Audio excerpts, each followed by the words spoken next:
Okay. Hello, everybody. Hi, Connie. Hello, everyone. Hi, Amy. Good to be back. Yes, it's good to see you. So it is August 18th, and we are going to be going over chapters 8 and 9 of Autism, the book. And wow, it's kind of like what I alluded to in my email, and I know some of you guys got that this morning, announcing the broadcast. We're just in some really intense times energetically, and so I'm just doing what I can to keep up. And this process of doing this book club is really special to me, and every time I set aside that time to read it and take it in, which I would love for you to talk about next here, Connie, it just really, it feeds my soul, and it opens my heart, and it brings me back to center and balance, because right now we're just in these times where there is so much happening energetically that we're even starting to see some manifestations of the results of what it looks like in the physical world. And we see that a lot in even like our world politics, even in our economies. If anybody follows that sort of thing, even that in itself can be really complicated. But those are areas that are really changing immensely. But we can also see them at the very micro level in each of our lives in every moment, in our relationships and maybe our children. And especially if you have children at this point in time, anyone who's really like under 27, I believe, just to roughly give some kind of a frame point. But we're just in this point of letting go and also blossoming. I think it's all happening at the same time. So what we wanted to talk about today, let me see if there's anything I want to touch on before we start. Connie, why don't you share with us about what you were saying to me? You kind of alluded to, there was a gathering where I believe Daniel, Adrian, Lyrica, and you and several others, there was a few of the Crystals Gold Hearts that met in Sedona with Gail and Lyrica. Was that in March, I believe? Yeah, it was this past March. It was an event I wasn't able to attend, but they did a lot of speaking through the board. And I would love for you to share and encourage people as far as what we're moving into in this part of the book, because this is the part of the book where Lyrica teaches essentially, and she speaks from the higher realms. And so this is, I thought, a very good example and suggestion as to how to take it in and, really benefit from it rather than trying to think our ways through it, because it's very rich. Well, one of the things I was mentioning was that it was actually an event in Sedona on March 18th. And I forgot what the name of the event was. Oh my gosh! And one of the things was the communications from Adri, Daniel, and Lyrica that we read to the people who were attending. We did not try to go into any type of explanation after reading the information. What we did was we read the information that each one of the light chargers gave, and everyone went into silence, and that silence was to take the information in. Okay, now what one will notice when they start reading when the Lyrica part 2, section 2 of the book, is that there's going to be a lot of going in. You have no other choice but to go in once you get into Lyrica's section. And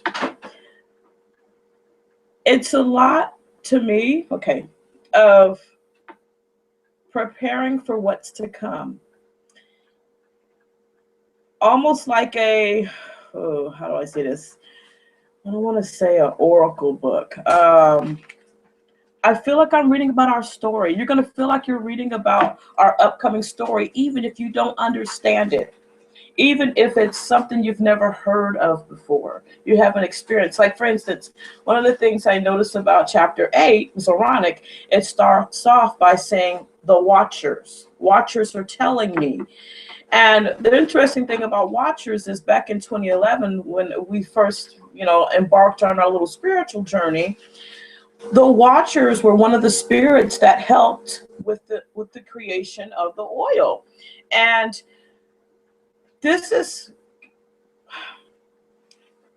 significant because we really didn't know what Watchers were. So when I see this book that we had no idea existed, now, and I see that she's in commune with the Watchers, and the Watchers are giving this information to them, and that was really big for me. And so now I'm taking all of this in I've been at a point recently where I have been connecting the dots, piecing the pieces of the puzzle together for everything that has happened, not just since 2011, but my entire life. And I am applying it in this book because it's making sense from the book. It makes so much sense from the book, even if I don't know how to verbalize it correctly, or it's just, I could feel it. It's a knowing that I have that this book is our story. It's humanity's story. It's how it's going to, it's going to unfold pretty much like this book is saying it's going to unfold with the, I like how Lyrica says, yesterday we looked at as the wasted ones, tomorrow we're looked at as something different. We're striving to be the earth angels here. That was great. Thank you. Really beautiful description, because I couldn't agree more. And what this is, when you say this is our story, we can really take this at this point to an individual level, and I would very highly suggest that. And that's what Connie and I are planning to do today, or we discussed doing, is to share our personal experiences and what this information has awakened and kind of helped us put the puzzle pieces together in our own lives, because that is why we actually have been suggesting to all of you at this point, especially, to really start going within. And I put a little bit of this in the autism experience of what I realized going within is. It's really connecting with the self, that higher consciousness that you are, to discern everything that you're experiencing, and just to becoming more conscious in whatever moments that are possible. And that could even mean, becoming conscious of being unconscious, and really not beating yourself up about being unconscious, because we are awakening as a planet. And there's a moment where, when you awaken into, okay, there's so much more to me than I ever knew there was. There's so much more to reality in the world. And, there's just, you start having these major ahas. It's your kind of awakening process. And my personal experience was, after that, there was this rapid seeking that happened after that. It's almost like a stage in the game where you start to look for books and people and experiences. And there's so many spiritual leaders and courses and things that you can experience out there. But really, I believe truly that this is a process about re-identifying with the magnificence of who we are. And that's why I love this book, is because it's like autism is that hidden key to our spiritual magnificence. It's something that we looked at one day as the wasted ones. Who are these people? They're disordered. They can't speak. They can't communicate the way we normally would, or they can't function in our world. They're in their own world, but yet they've been tapping into the real world. And we think that this physical reality is all there is in the real world, when we're in that place of kind of slumber and not really knowing the vastness of who we are and what we're capable of. And so I just want to encourage all of you and anybody that feels called, you're welcome to join us on the show live. Please do share your experiences. And I'm going to actually share an experience right now from one of our fellow readers, Maika. She so graciously said we could quote and share what she wrote. So I just want to do that now. Let's see. I just heard the replay of part 4. Amy and Connie, I really enjoy what you both bring to this experience. It shows how the book can be reborn in each one of us, each time in a unique way. I can relate to what you said in the beginning. I did feel I was in the same soup of energies coming up that you described. On a personal level, I scrolled up too much here. On a personal level, over the last week, several weeks, I felt a strong urge to let go of needing everyone to be okay, which I think corresponds with the needy love Gail mentioned that she chose or decided to work on letting go.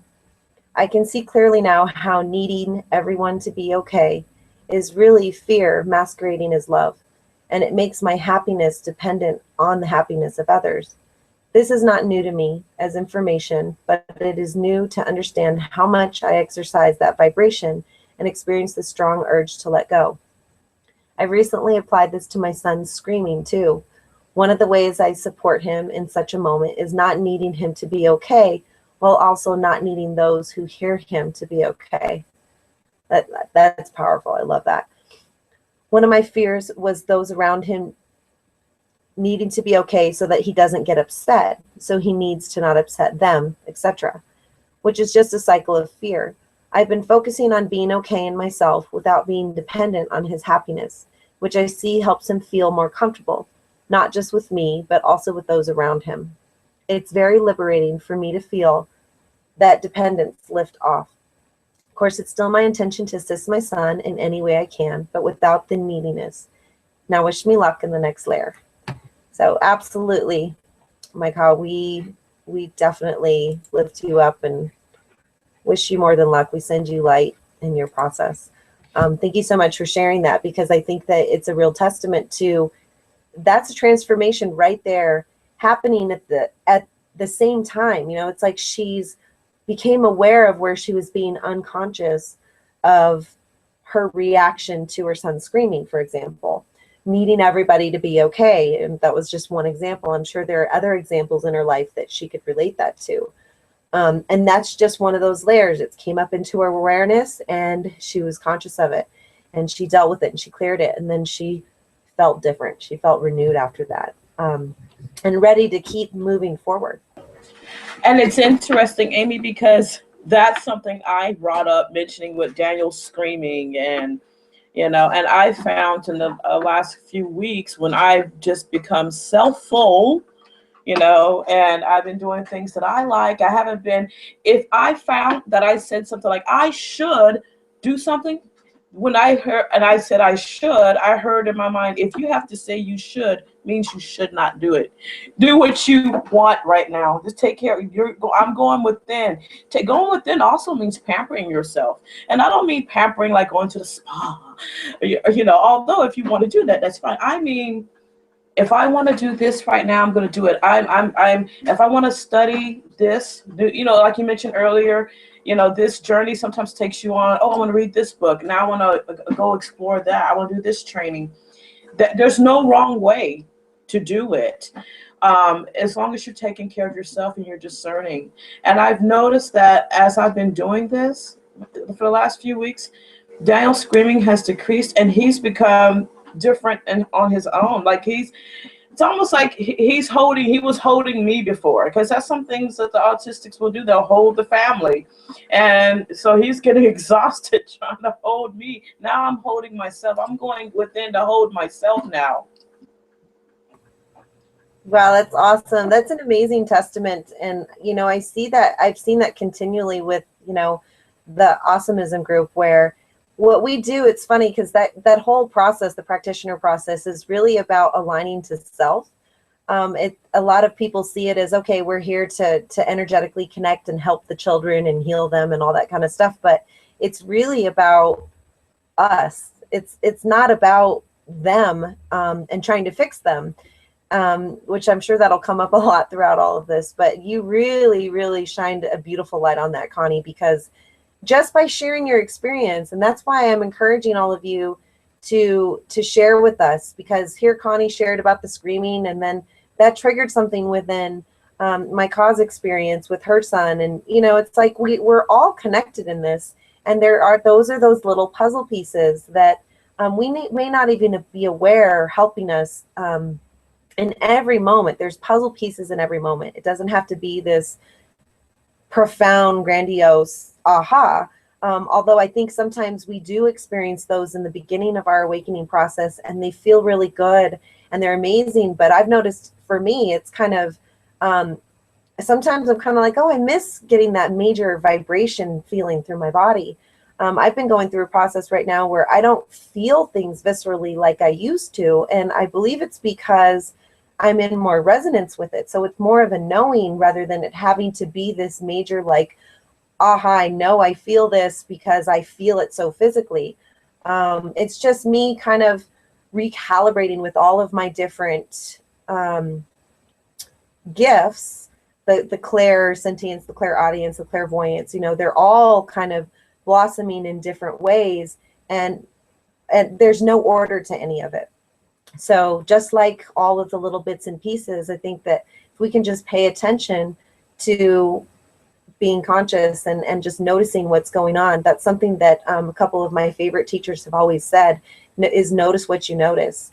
We do energy work and it was all fun and profound, but then we go on with our daily lives, and the reminder before we left was to notice what you notice. And so that's really awesome. Bravo for working on that, and then also seeing the results, being able to reap the benefits. Because our children carry that energy for us. It's like a contract. And a friend of mine who is aware of this sort of lineage agreement when it comes to children and parents, and especially this dynamic with autism, she will absolutely allude to that. She will say that, yes, it's like we carry for our parents, and so we carry for our parents even particular types of energy, types of karma that we're all trying to let go and clear right now. And so those of us who are aware, like the children are aware, and those of us who are more on the awakened spectrum, for lack of better words, are able to say, oh, that's just energy and that's not serving me or anybody. I'm just going to let that go. I'm going to go within and I'm going to see if that is serving me, just using that discernment. It's like a muscle. All of these spiritual tools can be utilized beautifully if we exercise them.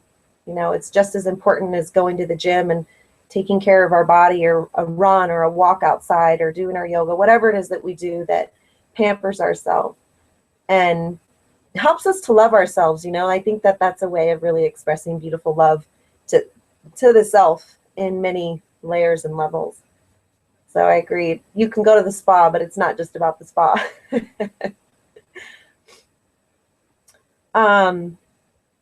Yeah, there's a couple pieces here, and I think that I want to continue. I told Connie I wanted to discuss this a little bit with Daniel, and so we didn't have time to do it before the show today, but we can talk about it a little bit, and then hopefully we can have more of a conversation maybe in the autism experience in the next couple weeks before the next show, because I think that I just have this strong feeling that Daniel would like to contribute about this.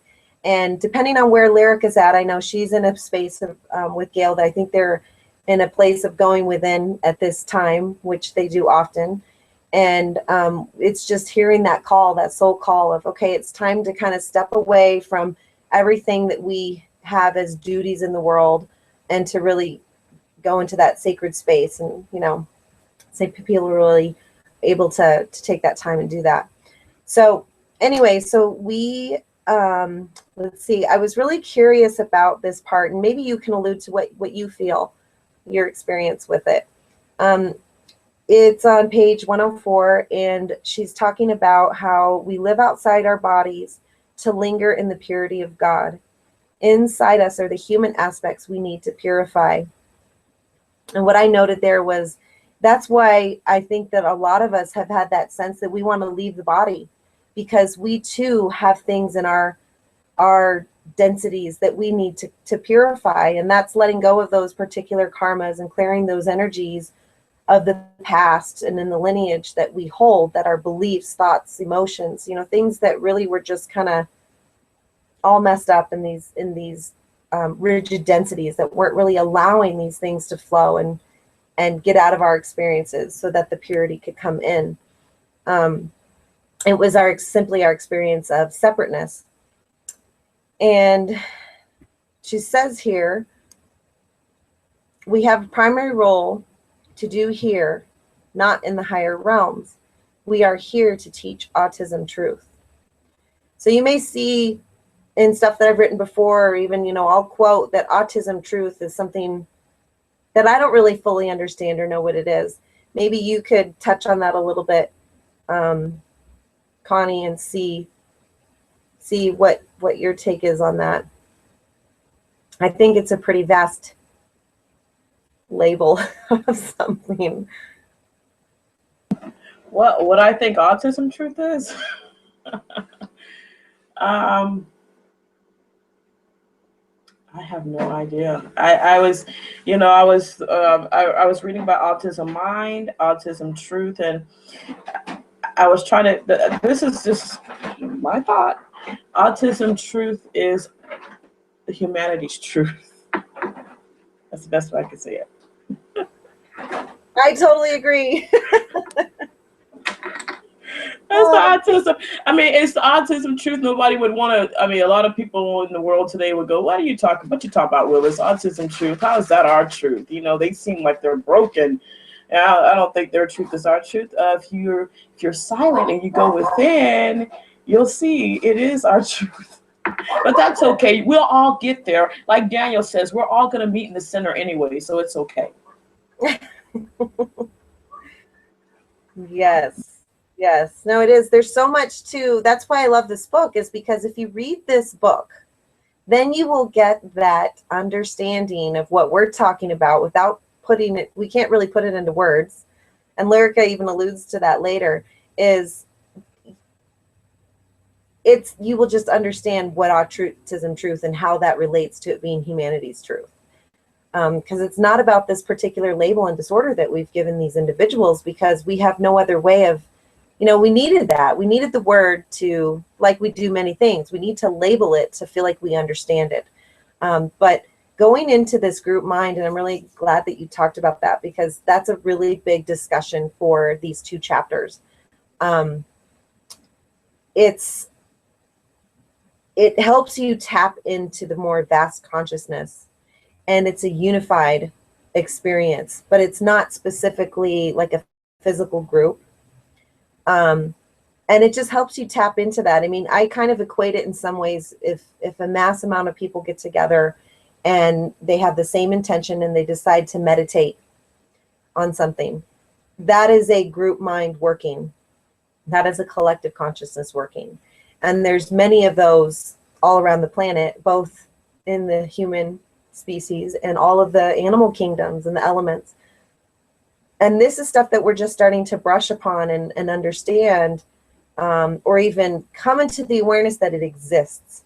And from there, it's a concept. And then over time, with more, perhaps there is this invisible data, these codes that are coming into us, which I think is what is part of what this light is about, these frequencies of light that are coming to the planet and raising our vibration.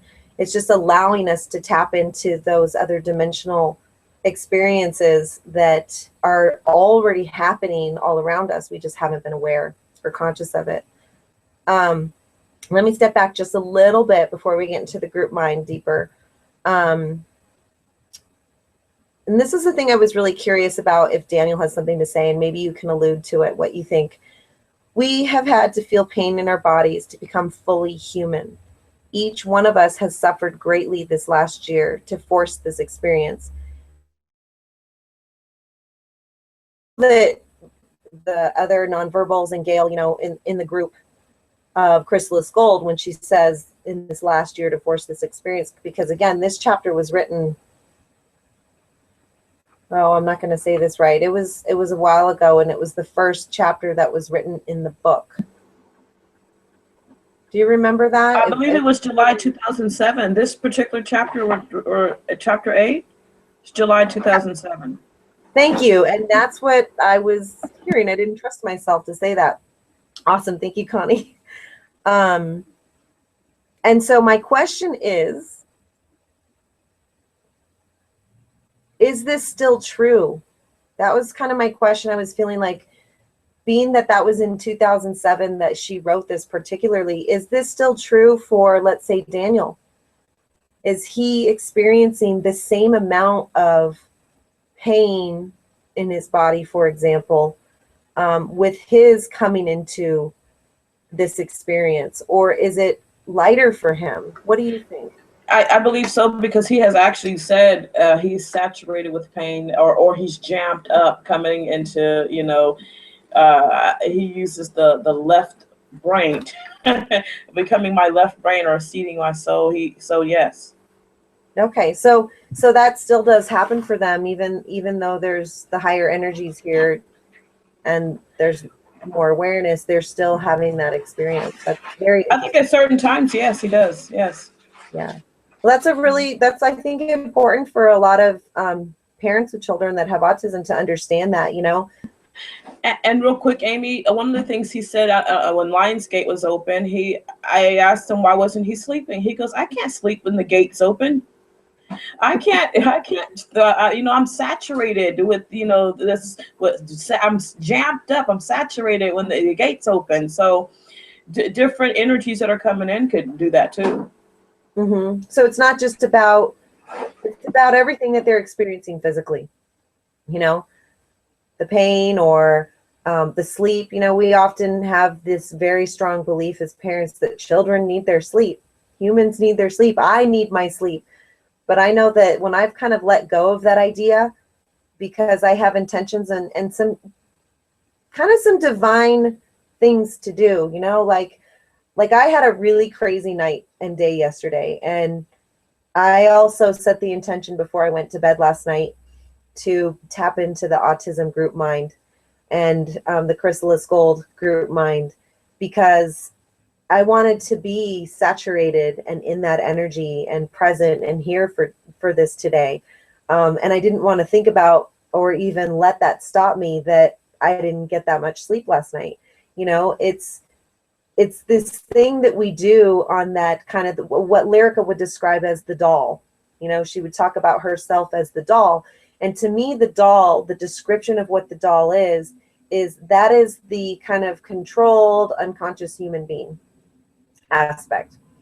So yeah, that really, that opens up more for me as well about that. And then just to finish that little section, she talks about Lord Sananda talking, who's like the energy of essentially Christ, that Christ consciousness.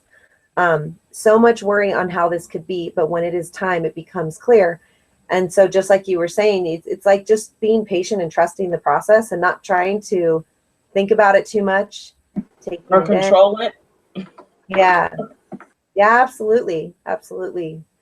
So beautiful, beautiful. And I think that also being gracious with your children and understanding that they are going through a lot at this time in history. And it is a part of what they've chosen to come here and do. So like my colleague alluded to, she's still going to do what she can to support him. But in supporting him, just like you did, Connie, you went within and you worked on the things you needed to work on. And you didn't worry about him, that you had to do things for him. Children are beyond resilient than what we think they are, no matter how neurotypical. That's a really beautiful lesson as a parent to learn to let go and to just be.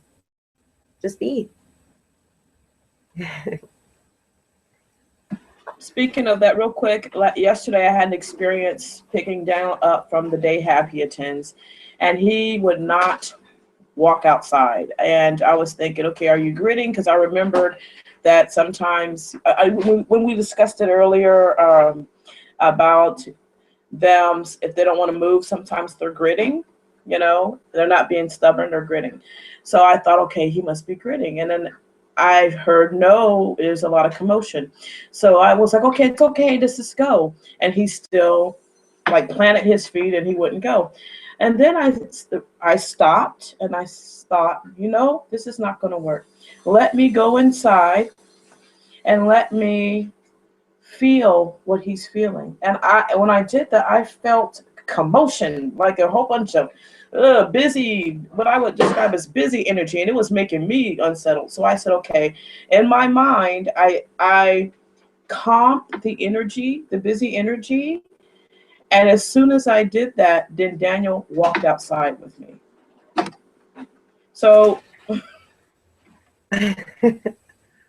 that's amazing. So here's another facet, like I play in this work called Mastering Alchemy, and essentially it's energy. It's playing in the energy, and that's what we've done a lot in Awesomeism as well.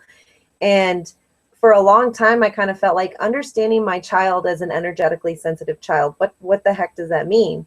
Well, it's starting to play in the energies and understanding and work with the energies that we have in our body, that's all around us.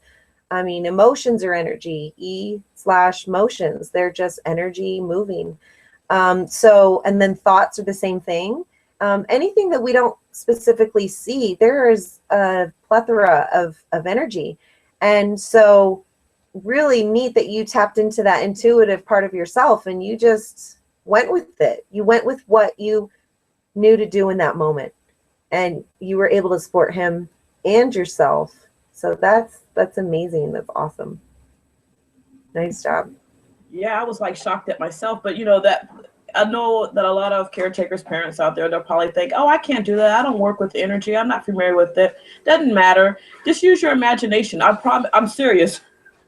It works. Your imagination has been, how do I say this?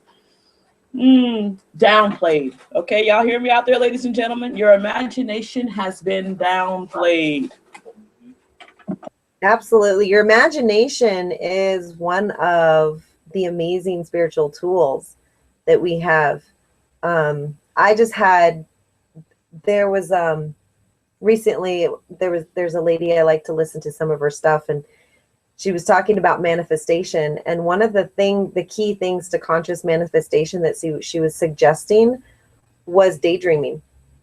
And she explained how, we daydream and we allow incredible ideas and experiences to come into our mind and our reality because we don't believe that it's real. But every single physical thing that we see in this world was in somebody's imagination at one point. So, and let me just tell you something about imagination. I agree with that, because I'm telling you, I really feel like I'm the inventor of like the mixed tone lipstick, but I didn't get the credit for it, because when I was young, I would imagine different color lipsticks, like people mixing them, and now it's a big thing. I think it's called Lip Teeny, if it's still available. And I was like, man, I was imagining that even before it was created, and that's a real phenomenon. That I don't know what I was watching, but they were saying that some inventions, that there would be like 5 or 6 different people who would have invented something similar around the same time. So you can't say that they were piggybacking or copying. They all had it around the same time. So there's something to that. I know we, as humanity, we kind of dismiss that, like, oh, that's just a coincidence. All right. No, that's something greater, bigger happening here, that either some of us don't want to tap into, we're too afraid to tap into, or we don't think exist. absolutely. I can't tell you how I have a friend that was like so bummed on himself because he's constantly coming up with these $1 million ideas, but he doesn't bring them into full form. He doesn't take the action to do it. And I've had the same thing. So I've had the same experience where I had the greatest idea about something, but you have to take action. That's why you hear a lot of people that are in business and coaches and that sort of thing. They say that all the time. They're like, okay, now take action on your ideas, take action on what you're thinking, because it's not just going to appear poof in front of you.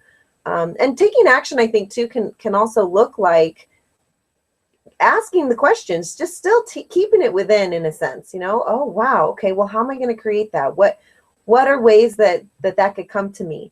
Instead of having to go out and feel like you got to bring stuff to yourself, because that's what I'm finding in my own life, is that there are ways, and that's really the easier way for it to happen, is it comes to you.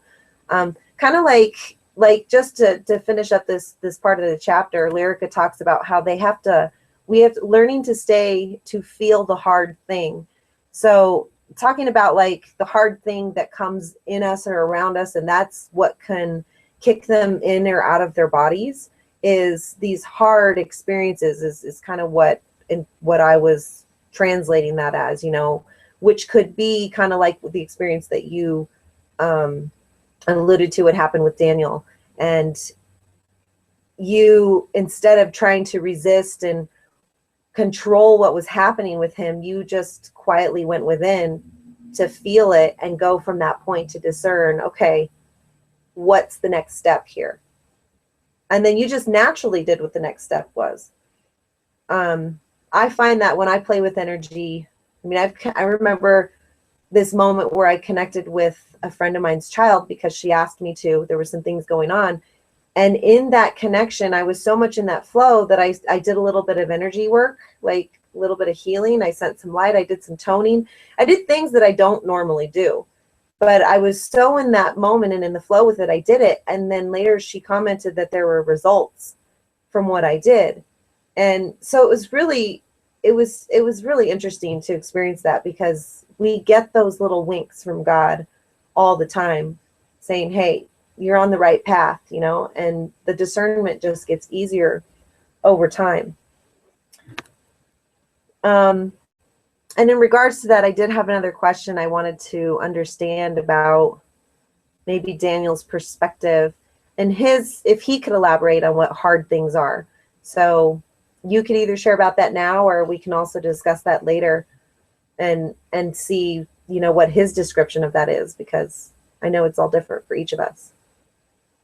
Well, I'll definitely check in with him on what he considers hard things. But one thing I can allude to is I may be hard for him. He actually told me, was it last week on the board, you are so sad on life. And that's when I was going through my little icky, and he's so sad on life. And he was just so frustrated at me because I was so sad on life. And I said, well, excuse me, because, I'm having to clean up your mess, because he had made a big mess.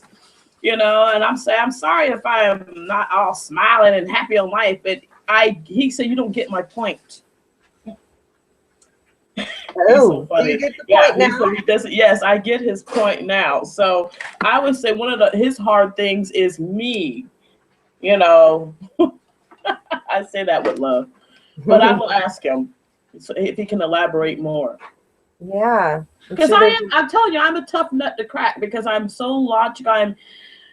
I am really, I have been unplugged from the Matrix, but I'm still a newborn that's been unplugged. You know what I mean? That's the best analogy I can give y'all. I'm kind of this, because back in the day, Daniel doing what he did at the day hab, planting his feet, I've been like, come on now, let's go. I'm because, behavior therapists, whatever the case may be, we're trying to stop that behavior and get them to act more normal. But yesterday, I just got that sense. Nope, I'm going within now. So I'm doing pretty good, I think. Well, I mean, how do you feel about that? The fact that that's pretty big. I mean, think about how many years you were like, let's just go. I mean, I do that to my kids now. I have an agenda. I got to get somewhere. I don't care that you want to pick up that rock. Let's go. It's that control aspect. I think that we do that a lot in other areas of our life. So, to realize that you had power in that moment, and you still were not in control, but you were in control. It feels better to me. I feel it's more of a gift that way. I prefer that way versus stressing myself out, stressing him out, and what really is solved at that time when, and I know that I get that now. So, and it's encouragement for me to continue to work on myself, because the more I work on myself, the more I get to see all around me, the beauty, and it does come in. I mean, oh my goodness, it's like sometimes you're at a point where so many things are coming in. They're like big, what we call breadcrumbs, and all this that you go, are you serious? Who's playing with me now? Am I on TV? Am I on candid camera? All this stuff is just coming in. That's confirming or affirming everything that's going on this day or that day, or like for instance, if I think, peanut butter and marshmallow sandwich, I swear somebody on TV will say, I want a peanut butter and marshmallow sandwich. I mean, it's that those are the things that happen, and I believe that is God winking at you, saying, okay, you're on the right track. I mean, how sometimes I feel like, and how hard-headed am I that I have to, how many synchronicities am I supposed to receive until I get that we are all divine beings, that we have such a bright light, that our story is unfolding humanity right now. It's epic. Have fun, like Daniel says, have fun. Let's just have fun right now. Seriously. Yeah, I think we all want to be in that place. That's like that perpetual seeking for happiness and not really understanding what happiness is, even though we can conjure up the feeling of happy and be in that vibration. There's a lot to it. I think it's an ongoing journey. I think that the synchronicities are an everyday part of life. It's just of whether or not we notice them and how we take them in. And I don't know that it ever stops or that I ever want it to stop. Of course, the more that we let go of who we aren't, the greater experience we have with those synchronicities, and we don't have to conjure the feeling of happy. We're just naturally in that because we have that. It's kind of like every time it happens, you let it go of the doubt. And I think that the doubt is the biggest piece of this puzzle that's stopping us from really fully embodying that magnificence of who we are and knowing it, and it takes a lot of time. It's the layers, and I think your excitement in, I'm just doing this, and I'm going to keep working on myself, and the excitement of recognizing that working on myself doesn't mean that I'm broken or something's wrong. It means that I'm enjoying reaping the rewards of what that cultivates. There's something that in let's see, it's on page 105 that Lyrica touches on. She talks about autism mind is the last thing to come into this planet. I'm really curious about that. I'd like to hear what you think about that. And she says, it is God's mind fully available to Earth. She also says it's not learning on asinine things. And I remember highlighting later in the book where she talks about asinine. So tell me what you think about that. What do you think she means by asinine? And any of that stuff that I touched on. Okay, well, when I read the word asinine, I had a former coworker that used that word a lot, and she would say, they want us to learn all these asinine things. So, and I never Googled what it means. So I'm going to tell you, when I hear that asinine, I think, that's what you guys think I should learn. That's what y'all want. It's really not, learning to tie my shoe or to match the red ball with the red ball, or I don't know. That's kind of asinine. I'm here for bigger things. That's the best way I can describe it.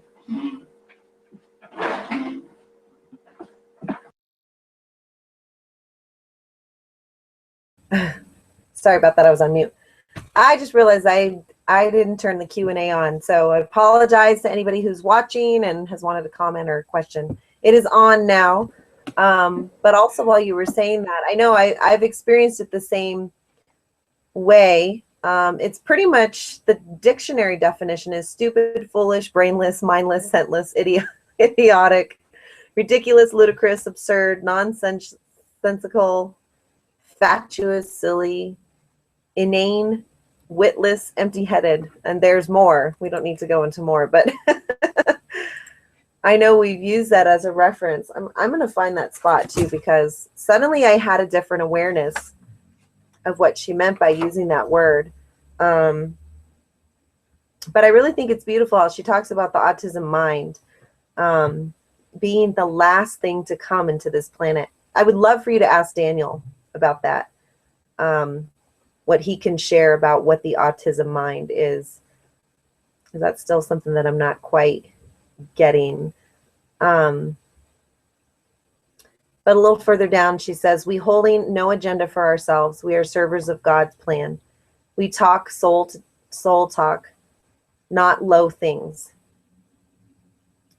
And I kind of commented, like, I wonder if this is part of their mission, is to not have these agendas. You know, what if that's part of our mission? And this is where what I love about this book. I think you're totally right about utilizing it like an oracle. As I read this book, I'm hearing Lyrica's words, and I often will reread sentences and, you know, before I move forward, just to absorb what's going on there. And I observe it from different perspectives.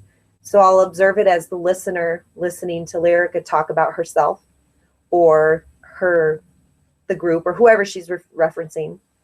And then I'll reread it and from a perspective of as though she's talking to me, or as though I'm speaking to myself, or different ways of playing with that, you know, perspective thing.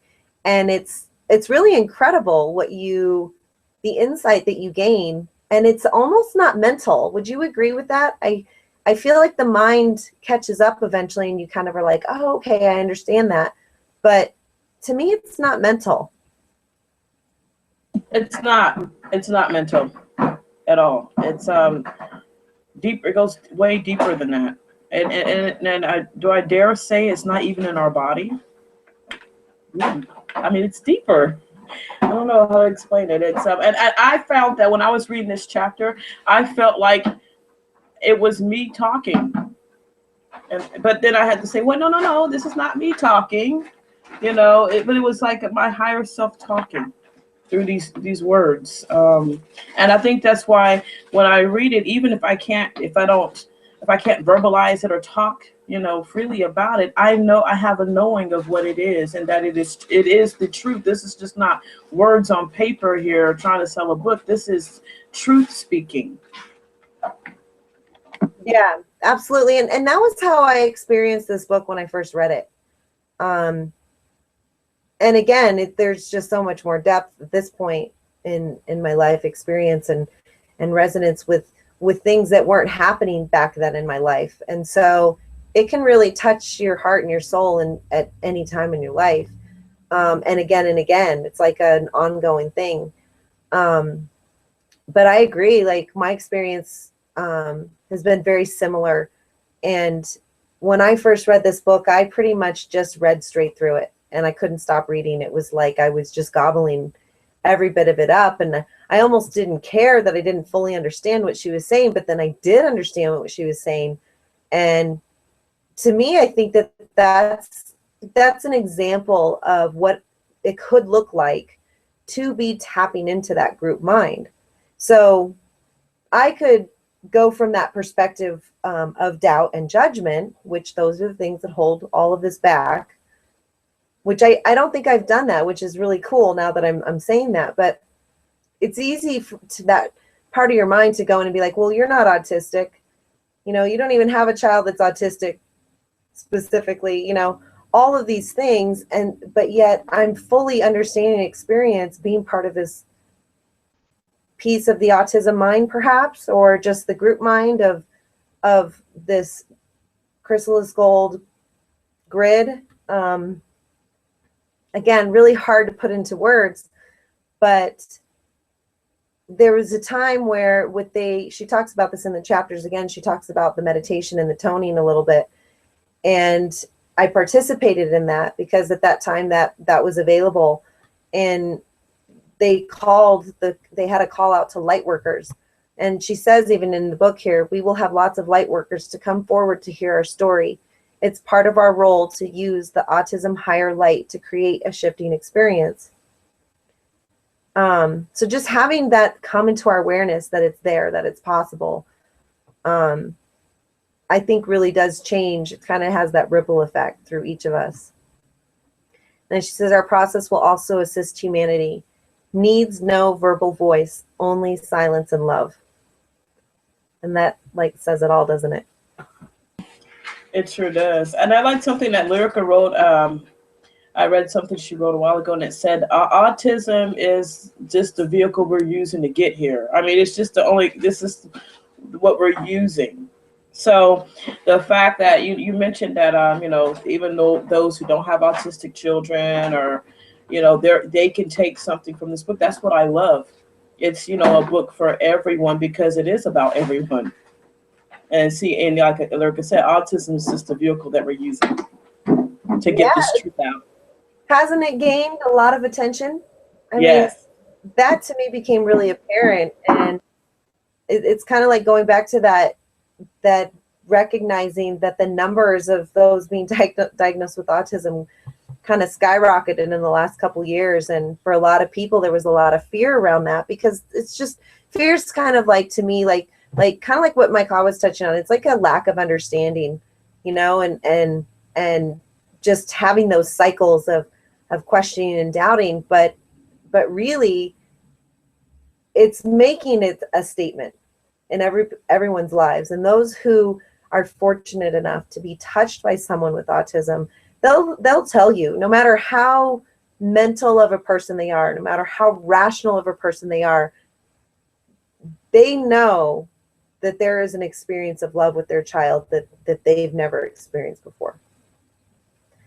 And that's kind of like just silence, no words, only love. And I don't know, it's kind of like that adage, love heals all. So, yes. Getting into chapter 9, she starts bringing Melchizedek in,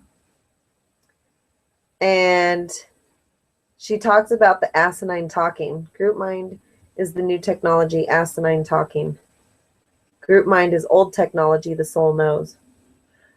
So I really love this part when she starts talking about the group mind, because what it did for me was, not only is it completely resonating with some of the teachings that I'm experiencing right now, where I've learned about collective consciousness. And to me, it's just another word for group mind. Mass consciousness is a little bit different. So I look at this as like little groupings of individuals that are intentionally participating in something. So for me, it was awesomeism. And then now it's also been with the group Mastering Alchemy. And so we all have this particular intention to raise our vibrations, to be working on ourselves on these individual levels, but we're doing it as a group. So it's like, I relate it to, if anybody's ever heard of Rupert Sheldrake, he is kind of the father of the morphic field, the theory of the morphic field. And there's this really neat story that the first time I heard it was from Connie Kaplan. She wrote a book called The Invisible Garment, and she talks about it in her book, where there was this experiments where these scientists were watching these monkeys, and these monkeys had these sweet potatoes, and I don't remember the specific story. I'm probably going to butcher it, but essentially the sweet potatoes were getting dropped in the sand, and they couldn't really eat the sweet potatoes because they had all this sand on them. And one of the monkeys one day just decided to go wash the sand off in the stream, and then he could enjoy the sweet potato. And then eventually he taught it to his friend or his child or whatever it was. And after, the theory is that it's 100 monkeys, but what happened was after so many of the monkeys on this particular remote island figured out how to eat these sweet potatoes, then like an island over here where they were not physically communicating suddenly started doing the same behavior. And so that's the description of a morphic field. It gets to a certain height of resonance and it just explodes and expands, and it doesn't have to meet on a physical level. It's a collective consciousness. It's tapping into that group mind. And so I thoroughly loved and enjoyed her discussing this, because not only did it make complete sense in my life, because when I was seeking, for example, I found the group that at the time wasn't even really specifically formed as awesomeism. It was work that Susie Miller was doing, and we were doing energy work, but it was all related to the same thing eventually. And what was driving it was the collective consciousness of the children. And when I remember the first day I just signed up for something that we were doing, it was like a soul call. You know, I was just in tears. I just felt like I'm home. I'm in a place that's going to take me home. And I think all the things that I did leading up to that definitely got me there as well. But there was something about that group experience, and I didn't even know what that all was. And so fast forward many years later, it was explained to me that before the fall in consciousness, before we became unconscious, you know, we weren't always like this, experiencing life on earth as unconscious beings. It was all very different. We were connected to source, but we had this fall where we disconnected and we were separated. And that's this game we've been playing, is this game of separation. And so it's like it all made sense to me, because in some nonsensical way. So here, asinine, that's another definition for asinine. It doesn't make sense. So it doesn't even have to be like a bad thing. You know, here we were talking about asinine before, and how have we always used that? Oh my God, these are stupid, they're ridiculous. But perhaps leaving those mindless things out, it can be a very good thing, right? Because we let go of those reference points and we have greater reference points. And so, yeah, it was like being part of a collective consciousness, which actually was also a piece of connecting with source, directly connecting. That's a gift, to have that experience, to not have this sense of, am I connecting properly? What are these voices in my head? Am I crazy? You know, do you see like the difference and the flavor of that experience?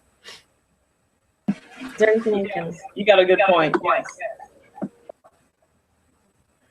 Is there anything you can elaborate on that? I think you said it all, Amy. I mean, I was just really taking in what you just said, because it just gives me another thing to take in. And what I can tell you is that the more working on myself, the more I'm internal, and I'm not trying to please people, and I'm just not trying to and not judging myself. You know, it's beautiful. It's beautiful. I'm taking more in. So thank you for saying that. I'm gonna have to rewatch this and put it on that part, because that was beautiful. Oh, I'm gonna have to too, because I don't even know what I said. Yeah, maybe that's that watery flow. You know, Lyrica talks about that now even, but she alludes to that in this chapter. Yeah, I mean, just for me, it's interesting, because being a part of that group consciousness, it's not an egoic thing. It's really interesting, because like she talks about it in here. Let's see, we not see ourselves as separate. We see ourselves asking for others first. This is a very hard shift to make in this world. Truth that was not made here. It's like the certain truths that we adopt as our truth, we adopt in this density. For example, she talks about the deer consciousness in here, and that they're part of a group consciousness, a group mind. And I started to think about how humanity has this is part of that wounded ego idea, that we are so much more superior than all of the other species on this earth, but yet we are an animal. We are a part of the elements, very much so as our physical bodies. But the more that you expand into like your spiritual gifts and abilities, it has to do with you being connected with that group mind, whatever it is that's unique for you. And it's not on a physical level. It's not like a sect. You know, yes, I have physical people that I know that are participating in this. That's a part of it, but it's a completely different awareness, because and she touches on this. She talks about how the norm is a tug of war in groups. So our tendency, and I was kind of talking with you about this before, it's kind of like we're in this survival mode. That's what the ego that's wounded is surviving. So we're competing with each other. And that's not what's happening in this group mind experience. It's completely different in that you serve others and you're serving yourself all at the same time, and it works beautifully. But if you're in that consciousness or mind frame of kind of 3D, essentially, that rigid place that takes you into the tug of war and the competition, and, you know, how did they get that? How can I get that? You know, and that may not mean that you're against somebody, but do you feel that? Do you feel the energy of that statement? You know, if there's like jealousy in there, or, you know, there's these things that don't exist in the higher realms, that don't serve any kind of working together. And then what I found personally is over time, with just having this experience, because I'm part of particular groups, but those groups, that consciousness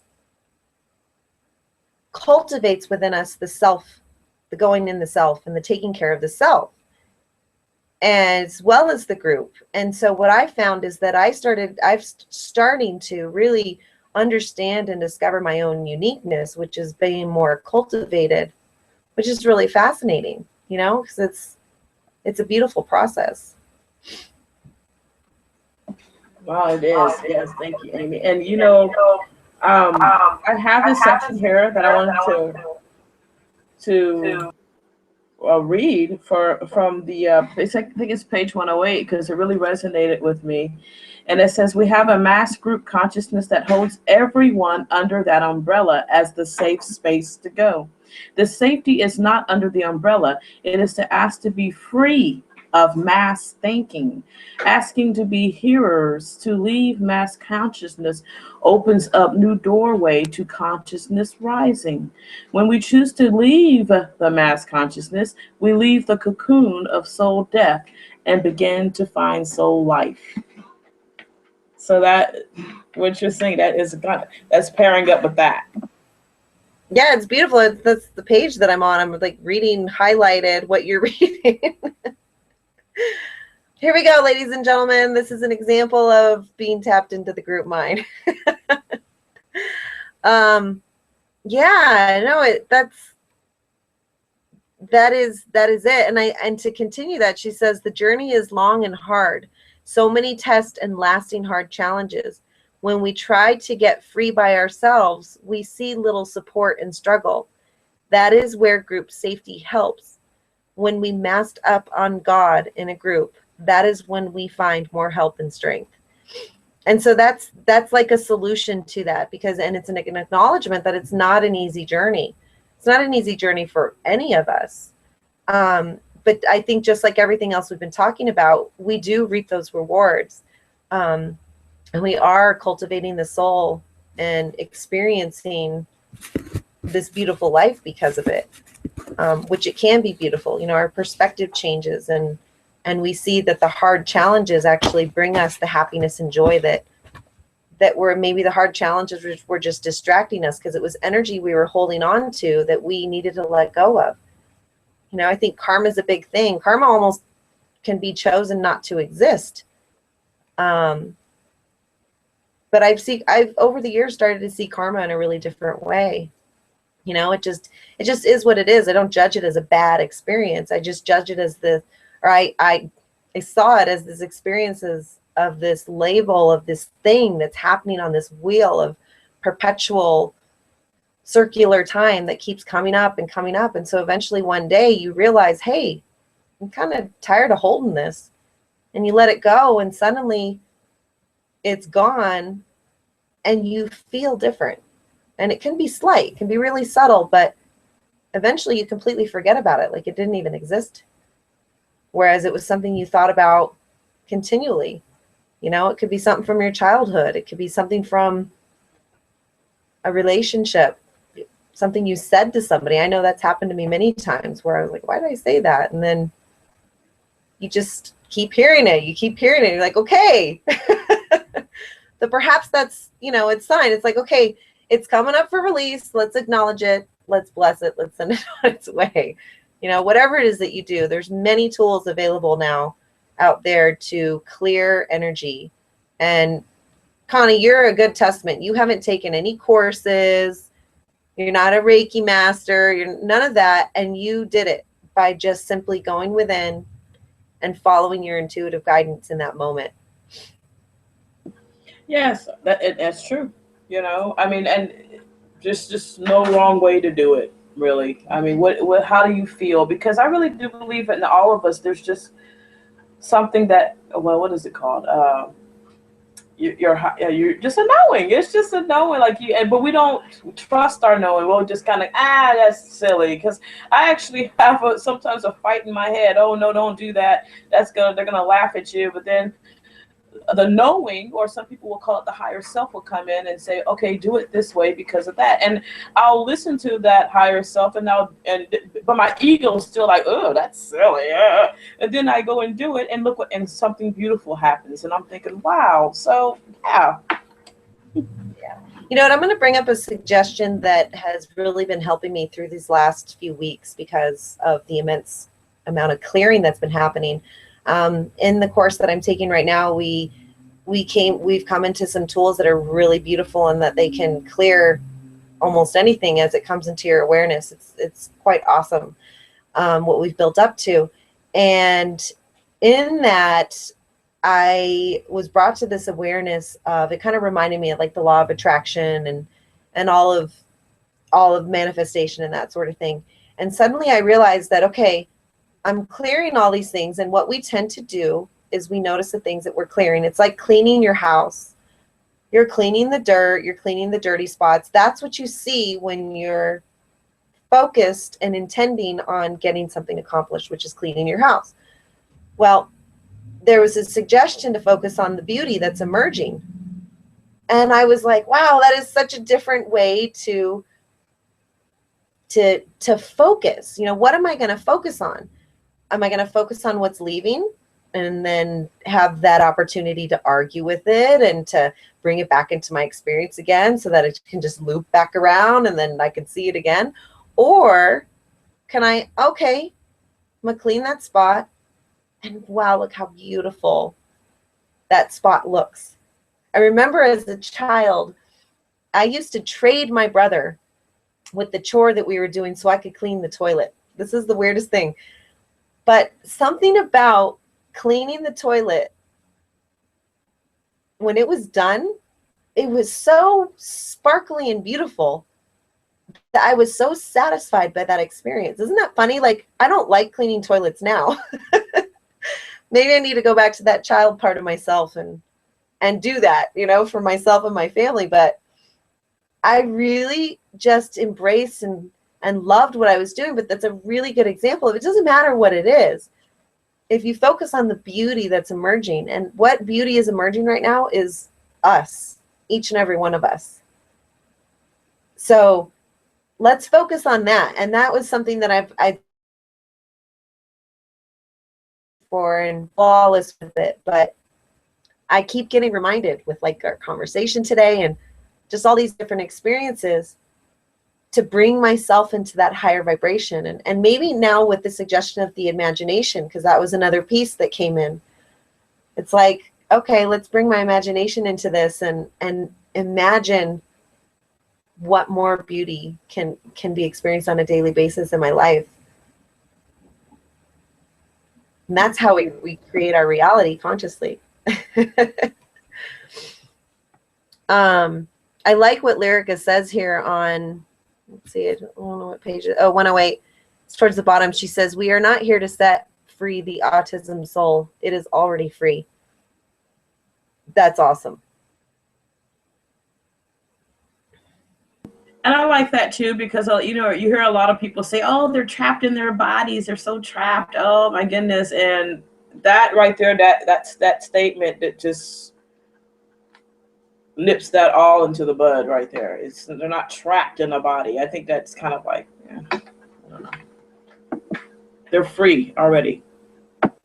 It's almost like quite the opposite, right? They're not incarnated. She touches on that in these chapters, these two chapters. She talks about they're not fully incarnated into their bodies. And that's a whole nother thing to talk about, is what is incarnation, you know? And some of them haven't had previous incarnations. I can't tell me how many times I have, I don't know if I can find where she says that, but how many times I've heard this about those with autism is that they have not, oh, here it is. It's on page 111.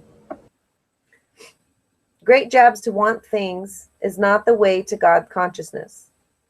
We have little wants for things in this world. We can get addicted to one or two aspects to seat our world space here. Space here is to be watchful on soul ways. Some of us have no past lives here, so learning can be very primitive for us. We are the nonverbal ones, I know, for that is my spokesperson's expertise. And she's talking about how, you know, they learn to not ask for and want for things. It's like so many of us, I don't know what it's like in other countries, but, you know, there's this, I call it like the illness of consumerism. You know, we're just wanting to fill with stuff, and there's so much stuff being marketed to us and promoted to buy, and so much available. And I mean, I've even seen it in one of my kids. You know, he enjoys buying things, he enjoys spending his money, but it's not even like he really wants the thing that he's buying. It's that excitement and that experience, and then you end up with all this stuff that you don't need. So I really like that she keeps continuing to focus on that and to point out how it doesn't really serve. And I think each and every one of us know that. You know, we do have things that we need and we can enjoy these things. It doesn't make any of them wrong. But if we don't fulfill ourselves with that, what God wants, and I believe what God wants is what we want, because we are a piece of God. God's everywhere. God wants peace. God wants love. You know, all the things that we innately want. So I don't think that aligning with God is the way that it was introduced to me in religion as a sacrifice. You know, so it's a very different way of understanding a lot of things. So Connie, is there anything you want to share to kind of wrap us up today? And I believe we discussed when we were going to meet, so we'll have that information for you guys at the end. The next one. Well, I like how the chapter ends by saying we are forerunners of the new world order, asking for soul first. Needs are soul needs, not material needs. We are so dear under this group mind. When we grow into our circus shoes, we will be working hand in hand with this group. It will empower us to serve when we are ready, and the planet is ready. That's so exciting. And I love how she used New World Order. And the reason why is because a lot of people, when they hear the word New World or the term New World Order, they think negatively. Oh, it's one government, it's this bad thing. And I love how she transformed it. New World Order is a beautiful thing. You know, when it's love, when it's us connecting with our God, the Godhead, with Source, it's beautiful. How can it not be? You know, and I think that's a beautiful way to end that chapter. Yeah, you know, Connie, it's funny you say that, because when I was younger and I heard that terminology, it made me feel happy. And then I found out it was something that wasn't good. So I totally agree with you. See, we got to be careful with that, because, you know, sometimes in our society, they'll make something bad, but they're trying to play on words. They're trying to make you think that it's bad so you can run from it. You don't want to touch it. You get what I'm trying to say? I do. So you gotta be, you know, humanity needs to be careful with that. It's like that little saying, the greatest trick the devil did was to convince people he didn't exist. Well, don't think of the devil in that aspect. Think of things that are going to empower us. They'll go, oh, bad, that's not good. Oh, that's evil. Oh, that's wicked. Oh, the New World Order, that's bad. But you know what? Who says who? Right. No, I agree. I think that part of me, that innate part of me, was tapping into the truth of what that meant. What it meant to me was that the world was going to be in order, that it was going to be beautiful, and we would be connected and in love again, you know. And that was before I even really, any of this was a part of my awareness, you know. I was sure I was a kid, maybe a teenager at the time, you know. So a lot comes with that. Well, thank you everybody for joining us today. That's a good note to end it on, you know, and we can all put our energy towards making the new world order a beautiful thing. We are going to be going over chapters 10 and 11, and we're going to do that in 2 weeks, right, Connie? We agreed on that. We're going to do it. Yes, 2 weeks on a Tuesday. 2 weeks from today. Yep. Yeah. So be September 1st. So September 1st, same time, same place, and we invite you to join us in any way that you can, whether it's after the show or through email. We want to hear from you. And don't forget all of the links to, you know, signing up for the newsletter for autism. I would think that you'd be able to you can contact Gail at any point, because the thing that Connie mentioned in the beginning where they were talking about what they read from the Wisdom Keepers, which were essentially Daniel, Adrian, Lyrica, correct, that you read at that event? Yeah, Wisdom Keepers of the New Earth, yes. Yes. That was actually sent out in one of the newsletters shortly after that event happened. So I'm sure if you contacted Gail and you wanted to read that information, I'm sure she'd be happy to send it to you. And I just send a lot of love and light and comfort for all of you in this time. And we will see you in a couple of weeks. Thanks and have a beautiful day.